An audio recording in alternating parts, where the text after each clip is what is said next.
Parameter of law के इस channel में मैं आपका मित्र अशोक कुमार शर्मा आपका हार्टली वेलकम करता हूं। आज मैं एक बहुत ही महत्वपूर्ण विषय कि लेबर कोर्ट में यदि आप केस लगाने जा रहे हैं या पहले से आपका कोई मामला लगा हुआ है तो किन किन बातों का आप आवश्यक रूप से ध्यान रखें जो आपको मुकदमा लड़ने में सहायता प्रदान करेगी।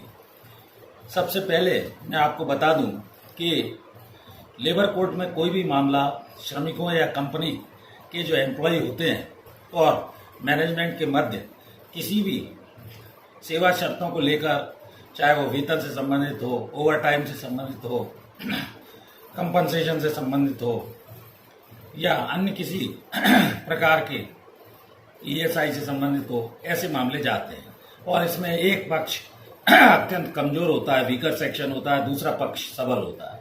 कमजोर पक्ष श्रमिक या कर्मचारी होता है जो नियोक्ता के अधीन कार्य करता है, जबकि सबल पक्ष मैनेजमेंट होता है, क्योंकि सबल पक्ष या मैनेजमेंट काफ़ी अच्छे अधिवक्ताओं को रख सकते हैं और उनकी फीस पे कर सकते हैं।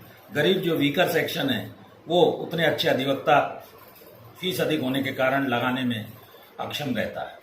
तो ये there is a fight between two thoroughly unequals, ये असमान पक्षों की लड़ाई है जिसमें एक वीकर या गरीब श्रमिक कर्मकार होता है और दूसरा नियोक्ता पक्ष जो सबल होता है, इसका हर तरह से सबल होता है। वो आपको टर्मिनेट भी कर सकता है, वो आपके वेजेस को रोक सकता है, कंपनी का गेट बंद कर सकता है, किसी भी तरह से आपको अरेस्ट कर सकता है। तो ये इसीलिए कहा गया है there is a fight between two thoroughly unequals, दो असमान पक्षों का ये झगड़ा है। तो बड़े सोच समझकर आप मैनेजमेंट के विरुद्ध कोई भी केस लगाने के पहले इन बातों का सबसे पहले ध्यान रखें। और इसमें जब भी आप लेबर कमिश्नर के यहाँ कोई एप्लीकेशन देते हैं, कंसिलेशन में आपको भी बुलाया जाता है, मैनेजमेंट का कोई पक्ष रखता है वो भी जाता है, दोनों की सुनवाई असिस्टेंट लेबर कमिश्नर करते हैं और कोशिश करते हैं कि इनमें आपसी कोई रास्ता बीच का एमिकेबल सेटलमेंट निकल जाए। तो इसमें थोड़ा सोच समझकर आप निर्णय लें। किसी भी लिटिगेशन में जाने के पहले आपको धैर्य रखना होगा।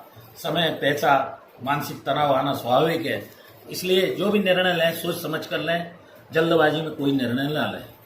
और इसके पहले मैं इस वीडियो में कुछ और बातें बताऊं। आप यदि इस चैनल पर नए हैं, अभी तक चैनल सब्सक्राइब नहीं किया है, तो आप कृपया चैनल सब्सक्राइब कर लें, क्योंकि मैं लेबर कोर्ट में करीब 10-11 साल जज रहा हूं। उसके बाद करीब इंडस्ट्रियल ट्रिब्यूनल में 15-16 साल मेंबर के रूप में मैंने काम किया है। इसके पहले मैं प्रोसिक्यूटर, वकील सब रहा हूं। तो मैंने ये आपको इस वीडियो में बताने का मेरा यही उद्देश्य है कि कोर्ट की प्रक्रिया थोड़ी लंबी रहती है। आप ये चाहें कि आज आप केस लगाएं, जल्दी ही आपको फैसला मिल जाए, क्योंकि उसका एक प्रोसीजर डिटरमिन है, निर्धारित है, उसी अनुसार कोर्ट की कार्यवाही चलती है। नेचुरल जस्टिस के तहत, प्राकृतिक न्याय के सिद्धांत के तहत दोनों पक्षों को न्यायालय को समय देना आवश्यक है, सुनवाई करना आवश्यक है, मेरिट पर केस का निराकरण होता है। तो मुश्किल अगर किसी तरह की आप महसूस करते हैं तो कमेंट लिखकर मुझे इस वीडियो के बाद पूछ सकते हैं।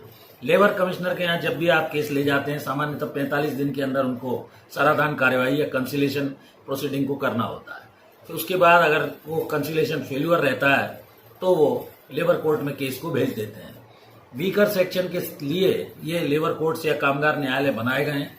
इन न्यायालयों का मुख्य प्रयोजन वीकर सेक्शन को सोशल लेजिस्लेशन, जैसा कि भारत के संविधान में कहा गया है, सामाजिक न्याय के रूप में न्याय दिलाना है इनका मुख्य उद्देश्य। और आप सबसे पहले धैर्य रखें, क्योंकि 1-2 साल निश्चित तौर पर आपको केस लड़ने में लग सकते हैं। अंत तक आपको अपनी लड़ाई लड़नी होगी, प्रत्येक पेशी पर आपको वहां उपस्थित होना होगा।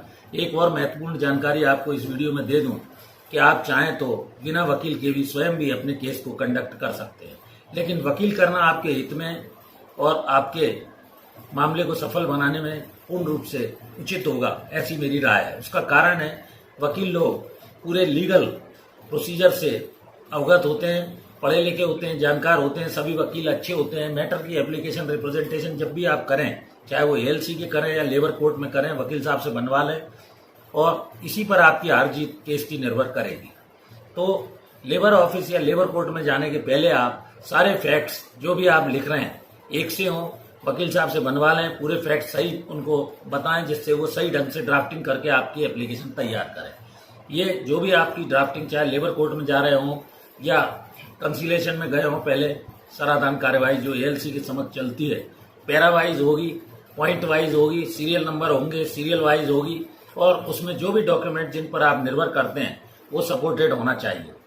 बाद में क्या है, जब एविडेंस कोर्ट के समक्ष चलती है, मामला रेफर हो जाता है सराहन कार्यवाही के बाद, तो उन दस्तावेजों की साक्ष्य के दौरान आवश्यकता पड़ती है, उन्हें आपके वकील साहब एग्जिबिट करेंगे, प्रदर्शित करेंगे, साक्ष्य कराएंगे। इश्यूज बनने के बाद या इश्यूज एक भेजा भी जाता है, सामान्य इशू वो बना के कंसिलेशन की कार्यवाही जब रेफर होती है तो उसमें लिख दिया जाता है। इसके बाद आप अगर यूनियन के माध्यम से गए तो आप या स्वयं गए या वकील के माध्यम से गए, 3 तरह से फाइलिंग हो सकती है। कोर्ट में हर डेट पर आप आवश्यक रूप से उपस्थित रहें, पेशी के पूर्व अपने वकील साहब से आवश्यक रूप से मिल लें, कंपनी जो भी सबमिट कर रही है उसकी कॉपी लेते रहें और उसका जवाब दें, हर एक्टिविटी पर ध्यान रखें, इंटरेस्ट लें। मालिक से अगर समझौते की कोई नौबत आती है तो सोच समझकर निर्णय लें, क्योंकि वो भी आपके हित में हो सकता है।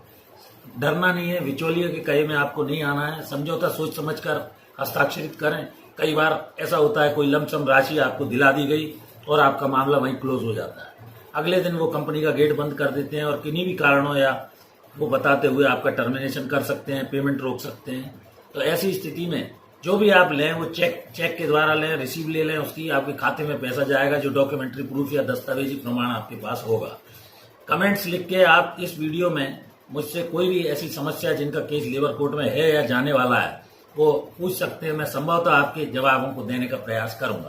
तो इस तरह मैंने लेबर कोर्ट से संबंधित एक सरल भाषा में केस लगाते समय कौन कौन सी बातों को आप आवश्यक रूप से ध्यान रखें, इस बारे में ये वीडियो बनाया है। कि कुछ मित्रों के द्वारा ये पूछा गया है कि सर हम अपना मामला लेबर कोर्ट में चलाना चाहते हैं या कुछ का मामला पहले से कोर्ट में लगा हुआ है, कितने समय वो मामला निराकृत हो जाएगा। यद्यपि समय सीमा एक्टों में निर्धारित है कि इतने समय में उसका डिस्पोजल ऑन मेरिट हो जाना चाहिए, लेकिन कोर्ट में ह्यूज बैकलॉग है, मामले अधिक हैं, न्यायाधीशों की कमी है, बहुत सारे ऐसे कारण हैं कि वो समय सीमा जो निर्धारित की गई है प्रोसीडिंग में कोई ना कोई एक कारण का उल्लेख करते हुए कोर्ट्स को बढ़ाना आवश्यक हो जाता है। कभी कभी सामने वाला विपक्षी आपको आपके मामले को लंबान करने या देर करने का प्रयास करता है। न्यायालय को सभी बातों का ध्यान रखना है, न्यायाधीश भी अपनी ड्यूटी से बंधे हुए हैं। इन सब बातों को देखते हुए लेबर कोर्ट में जाने के पहले ये बातें जो इस वीडियो में मैंने बतलाई हैं इन्हें ध्यान से अमल करें।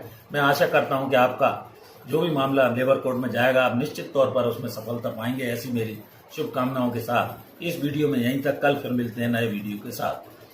आपसे अनुरोध है मित्रों, यदि आप अभी तक इस चैनल पर नहीं आए तो कृपया इस चैनल से जुड़ जाइए। मैं सामाजिक भलाई के उद्देश्य से रिटायर्ड जज के रूप में जो भी मेरा एक्सपीरियंस है, लंबे एक्सपीरियंस के आधार पर आपको अपने अनुभव के आधार पर ये सलाह दे रहा हूँ। और कोशिश करिए कि आप अधिवक्ता से या अच्छे वकील साहब से मिल लें, पूरी ड्राफ्टिंग वगैरह उनसे कराएं, केस भी उनसे कंडक्ट कराइए, क्योंकि आपको उतनी कानून की जानकारी नहीं है और बिना कानून की जानकारी के आप अपने मामले में सफल होने में कठिनाई महसूस करेंगे। Thank you for watching this video. नमस्कार मित्रों।